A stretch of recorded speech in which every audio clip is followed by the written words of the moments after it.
Welcome, everyone, to Successful Iranians podcast. We have got a cracker. And not only a tremendously successful Iranian, but a tremendously successful human being. And that's the one and only Hadi Patrtovi. Have I pronounced the name correctly? Yes. Great. Even though I should get my pronunciations right, being half British, half Iranian. But let's talk a bit about Hadi, for those of you who might not know of him, but I'm sure a lot of you will do. Hadi served as a board member at MNTN. He's also co-founder and serves as chief executive officer at code.org. He's also a board member at Axon Enterprises. He serves as an advisor at Token Ring. He was born in Tehran. Hadi grew up during the Iran-Iraq War. I lived in Iran for 4 years during the Iran-Iraq War myself. His school did not even offer computer science classes, so he taught himself code at home on a Commodore 64. I had an Amstrad, Hadi, actually, from Alan Sugar. It wasn't into the Commodores at that time. So after immigrating to the United States, he spent summers working as a software engineer to help him pay his way through high school and college. Upon graduating, he went to Harvard, studying master's degree in computer science, pursued a career in technology, starting at Microsoft, where he rose into executive ranks. He founded 2 startups. The first was a huge success, and the second, a dismal failure. His words, according to my research, so he might take me up on that. He now invests and advises a lot of technology startups. In 2013, Hadi and his twin brother, Ali, launched the education non-profit Code.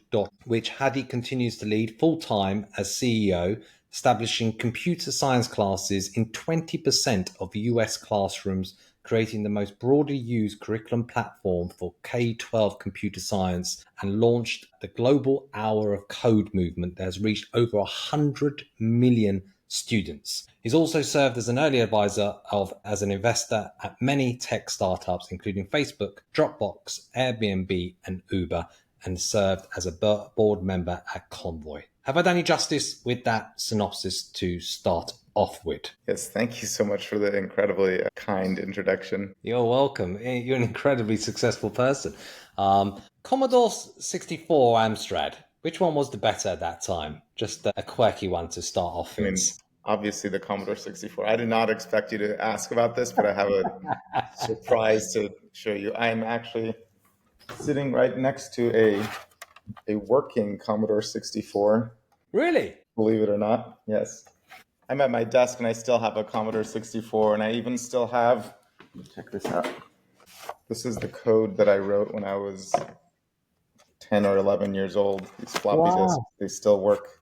They've been brought here Well from done for Iran. keeping that. So many things that you look back as classics, even like mobile phones, etc. But most people just throw away. So, wow, that must be a right collector's item indeed. So let's get into your upbringing and background. I mentioned about the fact that you grew up in Tehran. You didn't even have computer science classes. So let's delve more into that. Sure, I think most Iranians know that the Iranian culture has such a focus on education, and that was true for sure in my family as well. But I think one thing that was different for my family, I was part of a very large extended family, the Khosrow Shahi family, and it was a family of entrepreneurs. So my grandfather and all of his brothers together were part of one large company that they had started, that their father had started. So everybody descended from my great grandfather basically knew that we were sort of an entrepreneurial family, and that was something that I was always very proud of. And then when the revolution happened, the government took everything away, and the family all fled the country. And I was pretty young; I was 6 years old, so I didn't really know exactly what was going on. But I remember thinking, we lost all our wealth through that transition, and I had this sort of desire to sort of one day make it back. And I think that's true of many of my cousins who we were all young children at that time. And many of us have basically pursued entrepreneurial careers, mostly in technology.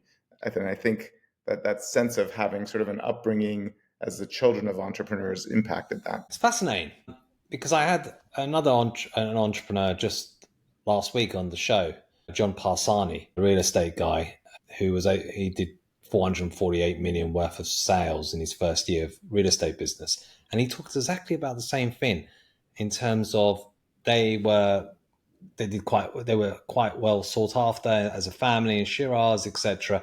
And then it was all taken away. And his mission was to get them back That's what his driving goal is. And I'm starting to think more and more as I interview entrepreneurs. We've had the founder of Symbiotica on here as well. I think I'm starting to develop the conclusion that, there's that argument, are entrepreneurs born or made? I'm starting to think you need to have, I think, something in you like born, but then you need to have the environment to get it out of you in terms of the entrepreneurialism. So how did you, all right, you come from this family, entrepreneurs, etc. How did you first discover your love for tech and get into tech? So for me, as a child living in during the revolution, actually the Commodore 64 I showed you was my introduction. It was my gateway drug.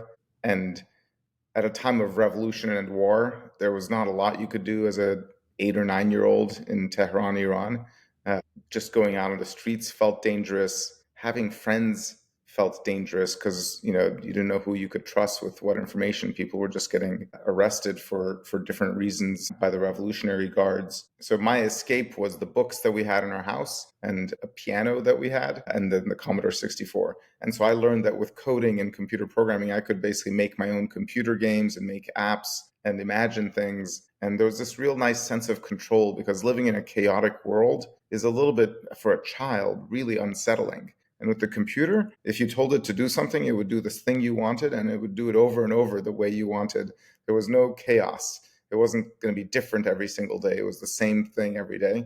And having control and stability really was helpful to me. When I came to the United States, I realized that being one of the top coders as a 13-year-old was really helpful, because this was now in the early 80s. And when the other kids at my school were working jobs as babysitters or waiting tables, I could start getting a job as a coder. My first job was when I was 15 years old. And even though my brother and I were the poorest children in our school, we were the ones getting paid the most, because we were getting software engineering internships when we were very young. It's absolutely fascinating. And, that transition of, you're obviously a very gifted person, first and foremost, to be like that, and ahead of your time in terms of your age, because so many things that other people do apart from doing that. Before we go into the kind of discussion on what makes someone successful in business, which is talked about a lot, you've done a lot of things away from being a terrifically successful investor. I know something dear to your heart is code.org, and you're actually doing code.farsi as well. Can we just unpack that a bit? Sure. The vision of code.org, which is a nonprofit that my twin brother and I started together, is that every student in every classroom should have the opportunity to learn computer science and artificial intelligence as part of a well-rounded education. You wouldn't send your children to a school that doesn't teach math or doesn't teach biology or doesn't teach chemistry. You expect to learn something about these things at a foundational level as part of school. All the people you look around you know things like, what is a red blood cell, or how does the digestive system work, or that water is H2O. You know these things because you learn them in school, not because you become a biologist or a chemist. The same kind of knowledge of technology is missing. Most people don't know how an algorithm works, or how does the internet work, or what really is artificial intelligence. It's just sort of like magic to them. And that's because we don't teach the very basics in school the way we do for these other fields. And code.org is not only advocating to make computer science and artificial intelligence part of the school curriculum, we actually produce the courses and the coding platform, the learning platform that is used by 100 million students globally. And the really exciting thing that I want to share is that we are just literally this week, we are launching Code in Farsi, which is the Farsi translation of code.org. And not only we are translating all of our courses into Farsi, it is going to be the best quality translation of anything we've done.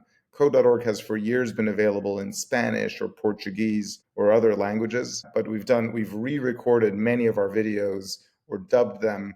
There's video lectures featuring Bill Gates explaining how an operating system works, or the founder of Instagram explaining pixels, but they've been dubbed to speak in Farsi so that native Farsi speakers can learn these concepts in their own language. And so we're very excited to launch it this week. This week is going to be Computer Science Education Week, and it's the week where basically students all around the world participate in a campaign called the Hour of Code.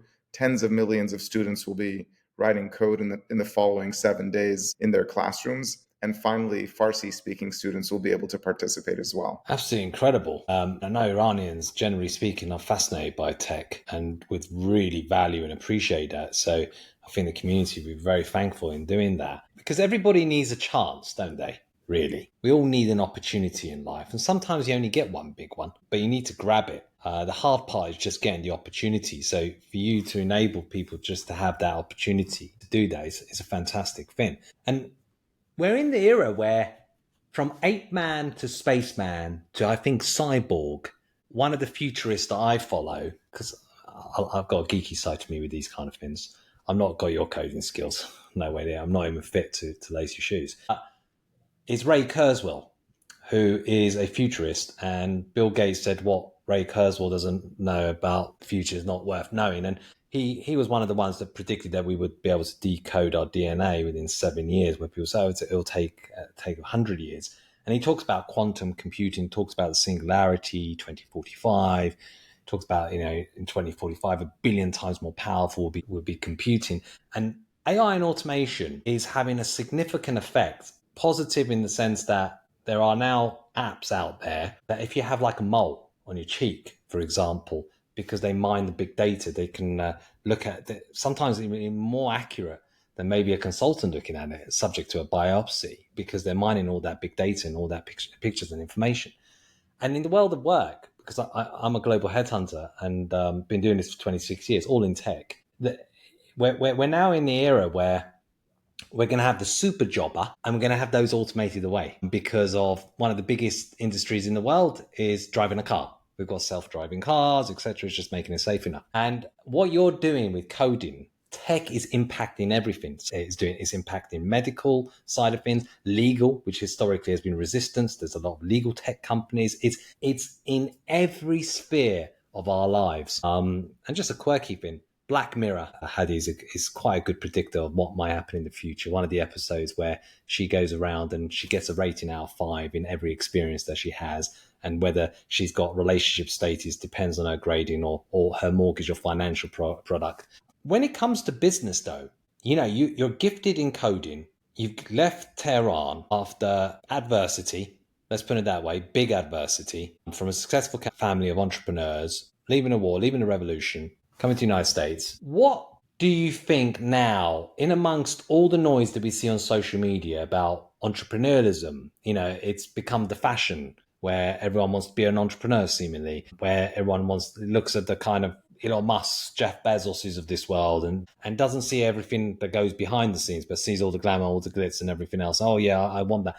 In amongst all the noise, what do you really think makes someone successful in business? Well, first, I would say the motivation for becoming an entrepreneur needs to be a good motivation. People who want glamour and glitz or just money, often burn out. Probably the best real motivation for being an entrepreneur is a desire to create something that doesn't exist, to leave a footprint on the world, to provide a service to society, things like that, creativity. The other motivation is probably to be one's own boss, to be able to decide on your own whether you fail or succeed. At least it's something you did rather than something they did that you suffered. So, and once you decide you want to leave a footprint on the world, and once you decide you want to become your own boss, you quickly realize that it's really, really hard.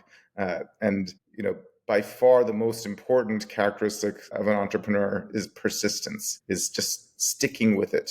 It is not a glamorous job. Whether you're starting a nonprofit like code.org, whether you're starting an e-commerce company, whatever it is, you can see Elon Musk, for all the press about him, he's a really, really hardworking guy. He's not enjoying the beach and the sunshine. He's sleeping on the floor of his office many nights and working very, very hard hours to get what he's doing done. And that's true of many, many entrepreneurs. Most of these sort of famous companies aren't like sort of somebody just had a stroke of genius and then everything became easy. It's weeks and weeks of hard work and coming up with a problem and how are we going to deal with this, and then a setback and telling everybody we'll still make it through this setback. It's not a big deal, and rallying the troops even when things seem bleak, and then making it past those setbacks. That's what really entrepreneurship is about. Persistence is by far the strongest element of it. One of the greatest entrepreneurs in history, Thomas Edison, famously said that success as an inventor is 1% inspiration and 99% perspiration. And that is still true today. Yeah, I mean, he makes really interesting points, and that quote is especially resonates. I mean, it's also, do you think it's learning to let go of something that's not working?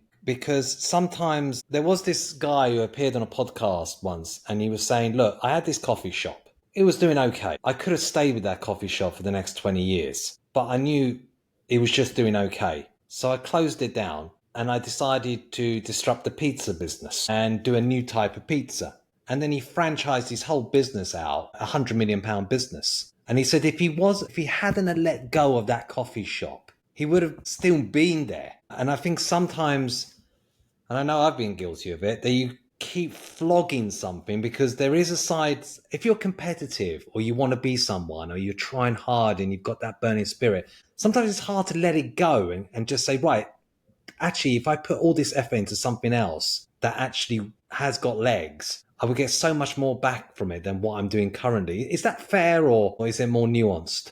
Yes, it's nuanced. And certainly, even if you have a successful company, you'll have projects that you'll need to let go of. You can't, if you look at Amazon, Amazon tried to build a mobile phone, and then it was just like they tried it, it was a flop, they killed the project. You have to kill the bad ideas to make the few succeed. But I would also say there's many times when you might decide, oh, this is going to be a failure, and if you just stick with it, it'll be a success. I have two examples of this, but probably the better one is my second startup that I did with my twin brother, which, you use my words, it was a dismal failure. The company was called I Like, and we were basically a music streaming service where you could say what music that you liked and what artists that you'd like, and you'd get similar songs and you'd meet similar people. We actually invented an I like button, which Facebook then famously copied into its like button. But we basically sold the startup for nothing, or for almost nothing, during the Great Recession, because both my brother and I felt this is not going anywhere.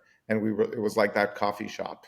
And what really was happening was we didn't have the stomach, the persistence to stick with it. Had we stuck with it, it's possible that the company could have become the next Spotify. We were in the very same space as Spotify. We were doing music streaming at a time when people were shifting from computers to mobile phones, as a time when music was shifting to ownership of music, to streaming and sort of the subscription format. Maybe that could have happened if we stuck with it. Maybe it couldn't. Who knows? I don't have regrets because I've done really well in my life, and it's not great to live with regrets. But there's many examples of this where people sort of give up something. So maybe your friend's coffee shop, if he had, maybe it wasn't about the idea, but actually about his own persistence in his heart. And maybe if he had a different level of energy in his head about it, it might have turned into the next Starbucks. You don't know. It's true. Because we're all a product of our environment, aren't we? And we have to maybe move from a negative environment to a positive environment. And this is one of the things about America, it doesn't have the same safety net as Europe, but it is the land of opportunity and the American dream. And that's what compels so many people to want to try that and see what they can make of themselves. You mentioned about, obviously, entrepreneurialism, investment. They say the two routes to wealth, real wealth, is being an entrepreneur or being an investor. That Warren Buffett quote, in terms of, are you a slave to the wage in terms of salary? Salary can be quite an addictive thing, where people can be a slave to the wage and maybe too afraid to give that up. Which one do you enjoy more? I know it's difficult, to ask this question, entrepreneurialism or being an investor. Or what do you think you're better at, maybe? That's a great question. I can say for sure that I enjoy entrepreneurship more. I'm naturally creative. I like building things. I'm a builder.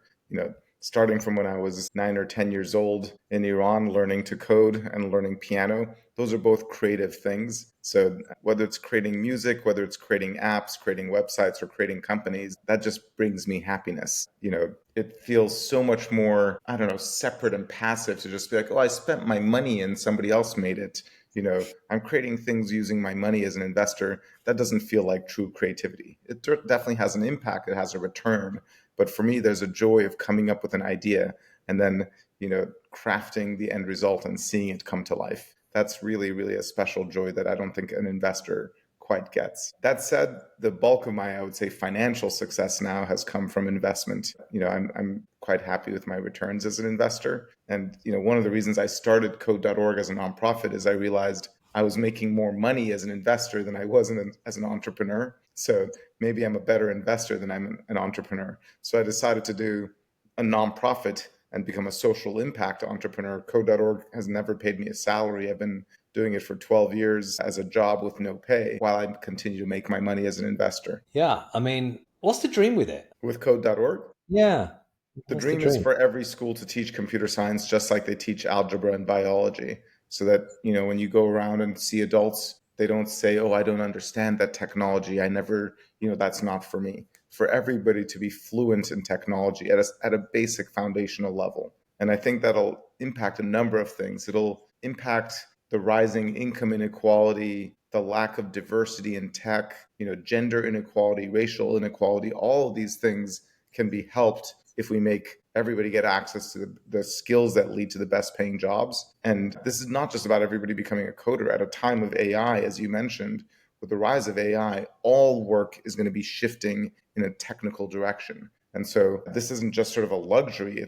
I think it's a mandatory, really. It's our responsibility for the next generation to educate them in our schools for the skills that will be necessary for the jobs of the future. Nobody knows exactly what the jobs of the future are going to be, but we definitely know that they're going to be much more digital, much more technical. And so we need to revise our school system to teach those skills. And that's why I'm so excited about the launch of Code in Farsi, to make Farsi speakers basically have the same opportunity as English speakers to learn computer science on code.org. Yeah, and I love that mission. And the reason I set up this podcast was to highlight the great and the good of the community and to break down the negative barriers around Iranians and Iran.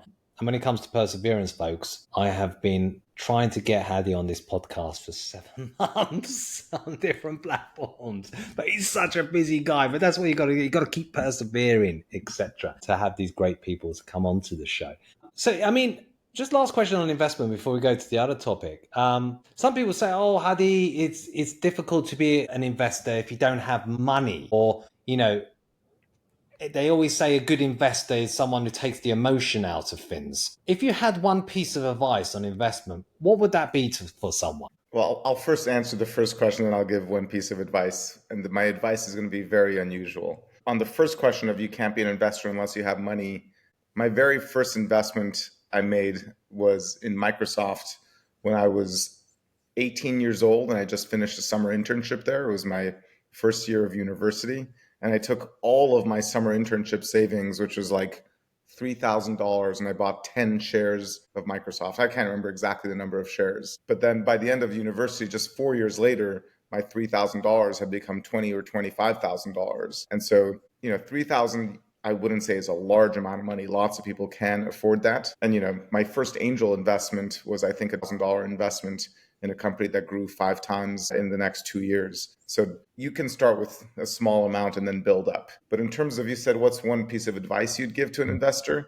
I have a very contrarian piece of advice. What people always think about when they think about investment is to spread your eggs across multiple baskets, to diversify. Don't put everything in one basket. And that's something you hear all the time. And it's, in my opinion, completely wrong.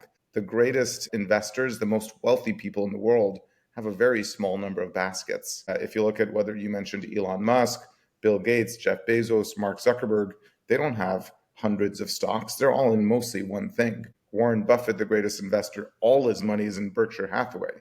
And even within Berkshire, it's not like he owns 200 stocks. If you look at the assets of Berkshire, they're a relatively short list. In fact, if Bill Gates hadn't spread his eggs and diversified into multiple baskets, he'd be much wealthier than Elon Musk. He'd be wealthier than Elon Musk and Jeff Bezos combined. And in fact, his partner, Steve Ballmer, kept all of his money in Microsoft. Steve Ballmer is now wealthier than Bill Gates because Bill Gates diversified, took the sort of tried and true sort of the real advice that people give is, oh, spread your eggs, diversify, it's safer. That's how you basically, frankly, you live a safer life, but you also make less returns. I have a very unusual situation. 99% of my money is in one stock, which is Wow. very, very undiverse, but it's also a really well-performing stock, so it's done really well for me. And I think that's basically my contrarian advice. I did not know that. And it's great when you hear that because it's not like the same things that you hear repeatedly, etc. It comes from a man who's been there and seen it and done it. What was your first real big break, Hadi? Well, I've had so many breaks. It's hard to, my first biggest break was the opportunity to come to America, leaving a country of war and revolution. And getting into Harvard University was a big break. I just have to count all these big breaks.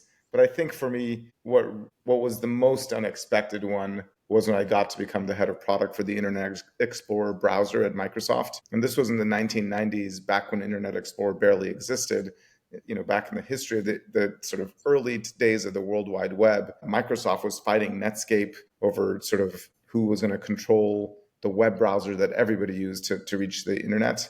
And I was quite young, I think 26 years old, to be put in charge of such an important project. And so I had an incredible sort of personal growth and learning through that project. I had joined the Internet Explorer team when I was 22, and then a few years later, I was head of product. And so that was a fantastic way for me to learn all sorts of things about running a business, running a team, building a software product, motivating people. It's among the hardest work I ever did, but I reached really a next level in terms of my own capabilities and my own belief in myself. And that gave me the confidence to then go start my own companies or to invest my money. Yeah, I once had, there was a social audio app called Clubhouse, and it was a time of the COVID pandemic, and Grant Cardone was on stage, the real estate guy. And someone asked him, what builds true confidence? And he said the only way he got true confidence is through achieving stuff and experiences. It's the only way to really build true self-confidence. In terms of the influences in your life, in your career and your life per se, would it be fair to say your twin brother is one of them? Because twins, they're supposed to be close, aren't they? Absolutely. In fact, I don't think code.org wouldn't be called code.org if it wasn't for my twin brother, and I wouldn't have been doing it for the last 12 years if it hadn't been for his kind of really almost forcing me to do this. He basically saying there's no better thing you could do with your life than this. He basically kind of pushed me to go all in with my life in terms of doing this nonprofit work. The other influences in my life, the people I've considered to be role models, both Bill Gates and Steve Ballmer. Bill for his philanthropy, Steve for his, I would say, personal values and for how he runs a business. And then Bono, the lead singer of U2, also just for his how to be a good person and also his focus on social impact. These are all folks that I look to as role models and influences. And you're so humble, Yes. even the way you speak. Because sometimes it Oh, can me? get to Thank people's you. head, can't it? Like it can go to people's head where they sometimes may develop the God complex, or they can get caught up in all. We sometimes talk about Los Angeles being Terrangeles, etc. But you have a lot of substance and depth. You can tell, and humility. The Rafael Nadal of tech. Thank you. You're welcome. In terms of challenges, there is this question that's said at times, how easy is it to make your first million? Or rather, how challenging is it to make your first million? And does it really get easier after that? Or is it just baloney? Making your early money is definitely harder. And I was lucky that coming out of college, I chose the best company at the time. So I ended up joining Microsoft in 1994. I'm just kind of an entry level software engineering job. And basically, I think 2 years later, the stock options they'd given me were, I think within 2 years, were worth $1 million. And I wasn't sort of taking a major risk with my career, but I knew, I had already been a Microsoft investor since I was 18 years old. And I knew this company was on fire. If you are in tech, then spotting the best companies to join is just one of the fastest ways to make your early money, which is part of why I started Code.org. So at least the kids who have a desire can at least have the opportunity to do that. If you were graduating from university right now, there are at least 24 tech companies that if you join them, you'd become a millionaire within a few years. Building up from a base of money, that's not necessarily hard in terms of how much time you put in. And for me at Microsoft, I was working 100 hours a week. I was just working my tail off. I had so much financial insecurity. So it's not that I just sort of showed up and made money. I also put in a lot of hours. But as you make more money, the harder part isn't less the time you spend. It's more, frankly, taking the risk. It's the willingness to not spread your eggs, not play it safe, and to go all in. Think about Jeff Bezos with Amazon. When Amazon was $1 billion company, he wasn't spreading his eggs into multiple baskets. He basically drove the company with zero margins unprofitably for years before it suddenly boomed into $1 trillion company. Or Elon Musk has many times famously bet his entire life savings on his next project and then come out on the other end successful. And there's some degree of craziness or insanity in doing that, but that's the hard part of making sort of the later stage financial gains. Yeah, I mean, I think Elon Musk with his brother, they did PayPal, didn't they? Is that right? Or Am I wrong? I mean, he started a company called X.com and then they acquired PayPal. Yeah. And then he took all of that money to do Tesla. And there are some reports that he was very close to going bankrupt. Yes. And he may have used his last 6 million on one of the Musk family's early startup enterprises or something. And the rest is history, according to some reports. We'll see Yeah. if that's true or But not. he's obviously a weird exception, but that type of story you actually will see many times among people who've created great wealth. And it doesn't mean being reckless, but it means if you have conviction about something, then really swinging big. It's different than just being reckless. You know, it's not gambling in a casino where the odds are against you. But when you think your odds are in your favor, that's why I have all my money in one stock. I think it's going to do well, and it has done really well. I could every single day I could be selling it because I've made a great return.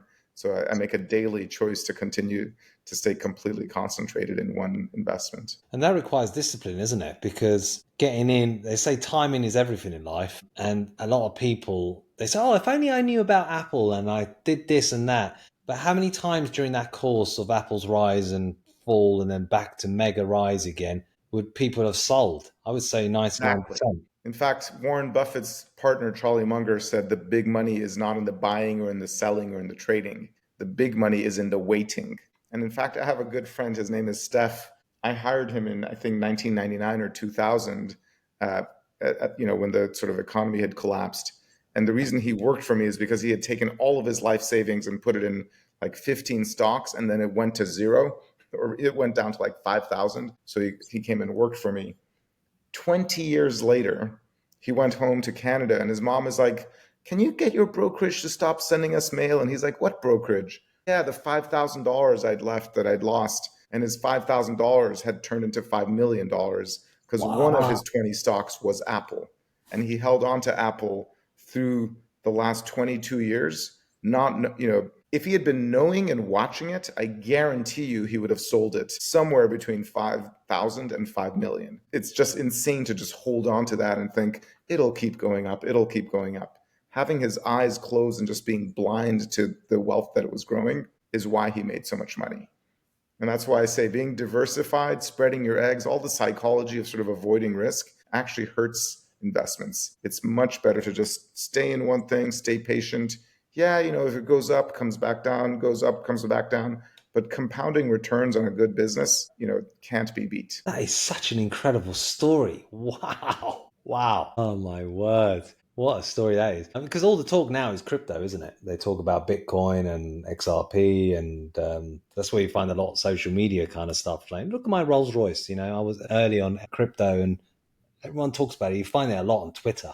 Is space after space about crypto. You're not into crypto, or do you have a position? I'm not into crypto. I'd say a couple things. First of all, people who show off their Rolls Royce, to me, that doesn't seem very Iranian to me, or maybe some Iranians do. But to me, wealth is meant to be gifted, not to be showed off. I think people who show off their wealth, they're trying to compensate for some inner pain or insecurity or something.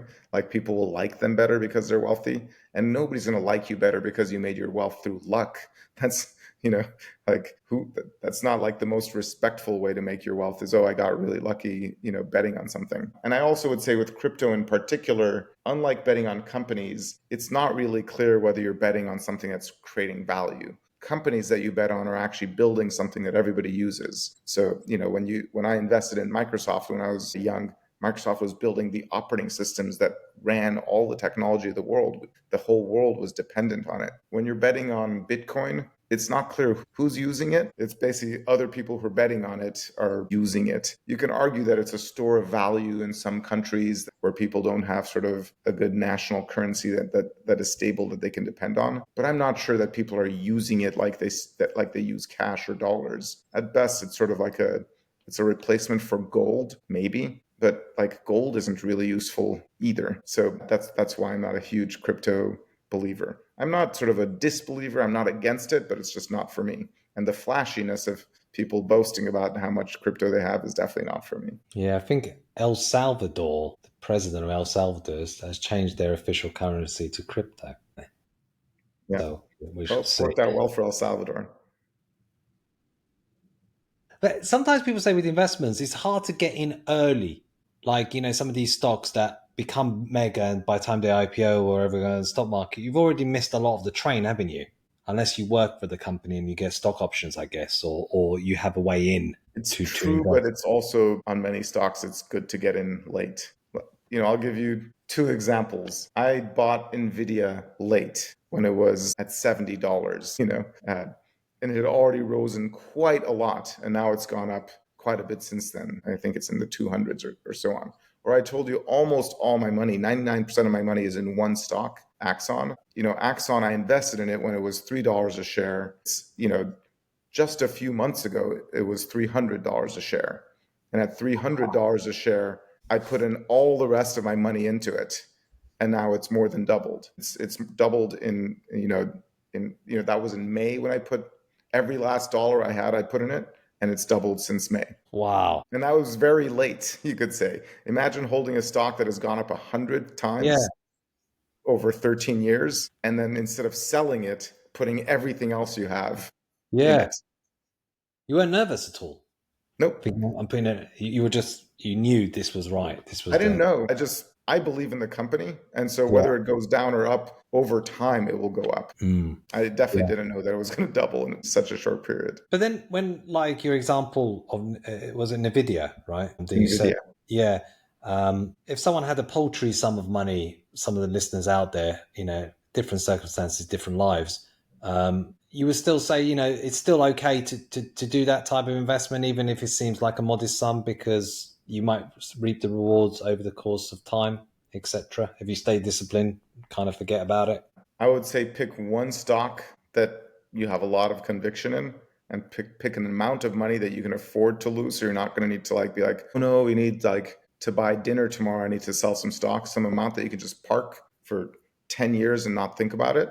So really money that you can park for 10 years and not pull out, and then put all of it in one stock and close your eyes. Come back in 10 years and see what happened. Yeah, great advice. What surprised you in all your journey?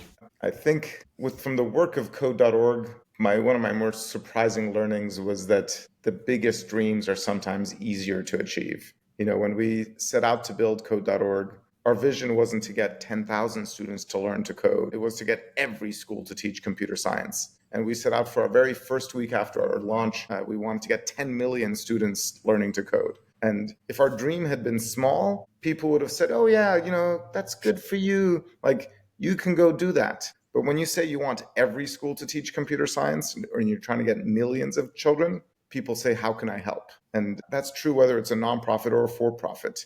The for-profit companies with the boldest visions, people want to see them succeed. SpaceX trying to make the human race multiplanetary. Even if you're not an investor in SpaceX, you root for them because it's just taking humanity to a new level as a species. So small dreams are dreams that basically you need to achieve by yourself. Big dreams, if you have the gall and the courage to even say them, to think them, to say, this is what I'm committing myself to, bigger dreams actually become easier to achieve because of the people who decide they want to come and help you. It's easier to lead people with a big dream and they'll follow.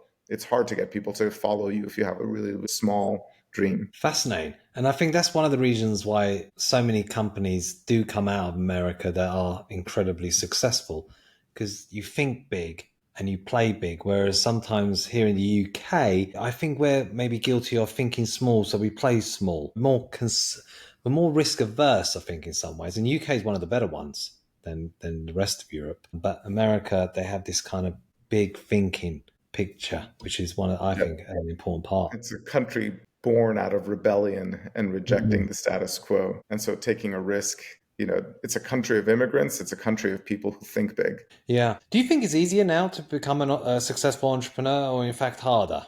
That's an interesting question. Within technology, it's far easier to become a successful entrepreneur.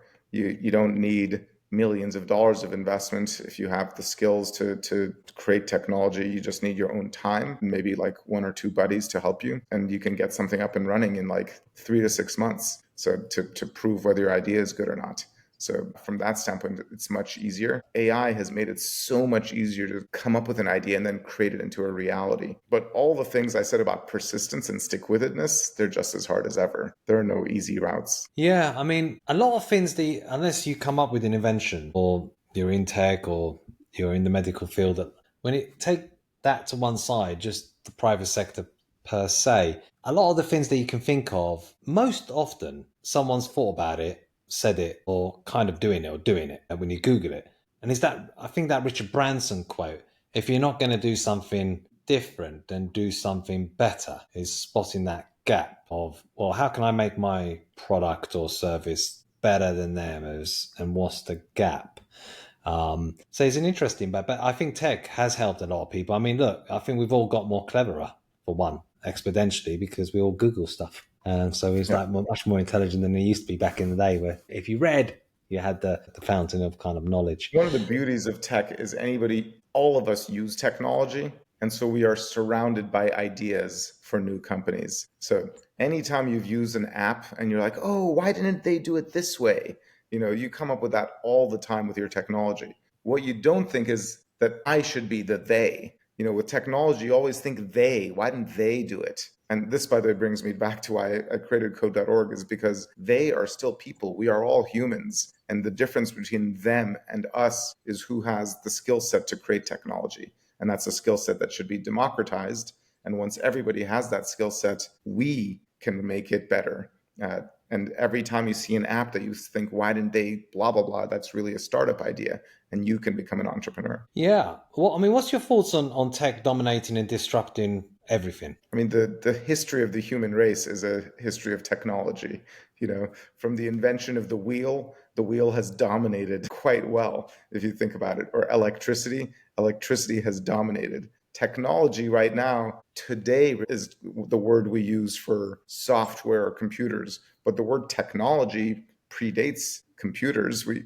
Technology just means things that humans create. And so we are a creative species, and we are driven to create. We are driven to invent. And so today's format of invention by far is in the world of software and artificial intelligence. So I believe that's going to be driving a generation worth of invention and productivity gains for our species. And what comes after that, I'm not sure. There may be nothing if we reach the singularity and create a super intelligence. But either way, I believe in general that this is our destiny. And I believe that as a species, we'll create much more bounty. And with the technology we create, we're going to solve the energy crisis. We're going to solve food shortages and water shortages.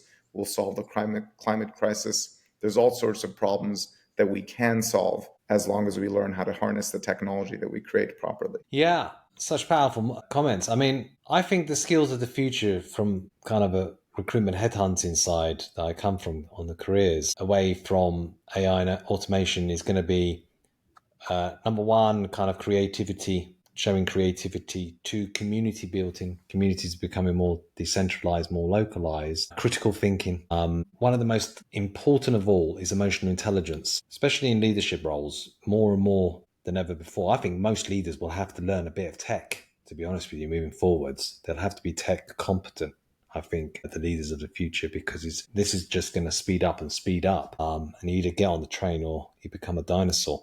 And as we come more towards the end of the podcast, your thoughts on universal basic income. Elon Musk has talked about this. And how much will AI and automation really have an effect on work and jobs, do you think? It's hard to tell. I can tell you the things that are for sure. The future of jobs is going to be more digital and more technical. No question about that. So, I often say that it's not that AI is going to take your jobs. Somebody who knows how to use AI is going to take your job. So, non-technical jobs are going to be replaced by people who have technical skills and AI skills. In terms of universal basic income, I think governments for centuries have had different levels of social safety nets, depending on where you go in the world, to balance the power of capital versus labor. And how is AI going to disrupt that? I think only time will be able to tell. People who believe in universal basic income, there's two beliefs there. One belief is that we'll create so much technology that we won't even need to work. And so we can just have the technology create wealth and then we spread it amongst ourselves. Maybe that'll happen, but I think it's too early to call things like that, in my opinion. Yeah. They say, I think the Institute of Future Studies said that 85% of all new jobs haven't been invented yet. There are some predictions 40 to 50% of jobs might go in the next 10 years. Because our brains are so linear, because we have such short lifespans, people think Steve Jobs one day just came down over a bowl of Kellogg's cornflakes and say, "Oh, I've invented the iPhone." It doesn't work like that. It's all happening. It's Moore's law, isn't it? It doubles every time, and it's just it's happening now. It's incredible. So many aspects like Chat GBT and whatever. It's the future's happening now that most people they're not quite aware of until there's something massive that they, oh wow, yeah. What's But been if the you're biggest? in technology and computer science, you're actually quite aware of it. Yeah, you are. Yeah, you're doing it. So you're the one. You're the brains and the master with all of these things. But the I wouldn't say that. I'm just an educator, but my belief is that our schools should teach kids how to participate in what's happening. We teach kids algebra, we teach kids biology. Those things are great. We teach history, civics, but the world is changing at a breakneck speed. And we have 1.5 billion students going through school learning skills that are going to become obsolete because of tech. true. We should also teach them computer science so that they know how to participate in what's happening in our society and how that society is changing. That's so true. I think it's such a Victorian system of school that we've got. We just teach people a lot of the times to just remember facts, and that's just an obsolete kind of thing. And your initiative is such a powerful one. It really is, and it's such an important one for anyone who's got kids or anything. I think it's really important. What's been the biggest high, biggest low? For me, the biggest high was having the President of the United States do an hour of code on code.org in the White House. Um, Oh wow! So that was exciting. And it wasn't just that he was doing it, at the same moment, 30 million students all around the country were also using code.org, not around the country, but around the world. The biggest low, probably the pandemic, Mhm. just everything in everybody's lives came crashing down and just halted for quite a while. But I'm very glad that that's in our rearview mirror now. And I think humanity is hopefully the stronger for it. Yeah, it's at one point I felt like it was going to be Armageddon. It was so weird. Sometimes when you have flashbacks at the masks and turning big conference centers into rooms for people who have fallen ill, it's such a weird, surreal time. But it also allowed things like the Great Reset, the Great Resignation, where people felt, actually, am I really happy? Oh, do I really want to be in that job? Actually, in terms of my own circle, do these people lift me up or actually bring me down? Because we live in these major cities and we're just going at a million miles per hour. That's the problem.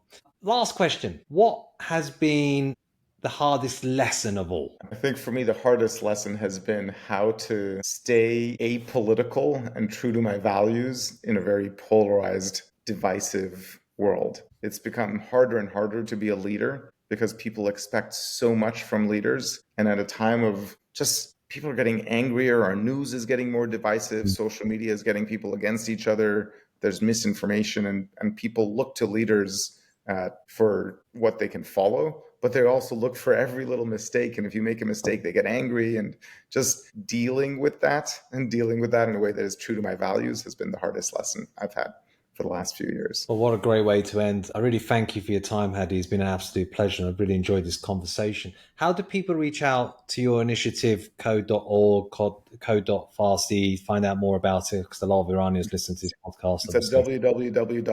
www.code.org. O-R-G. And if you're interested in doing it in Farsi, there's a language selector at the bottom of the page, or you can do code.org/Farsi, and you could do it in Farsi if you're Iranian or your children are learning to speak Farsi. And you've also got an Instagram page, haven't you? Code.org. Yes. So they can But follow that. Follow that. www.code.org is the main website for learning to code in school. Well, thank you so much, Khaili Mamoon. This has been Successful Iranians. Tashmikram. Khodafez.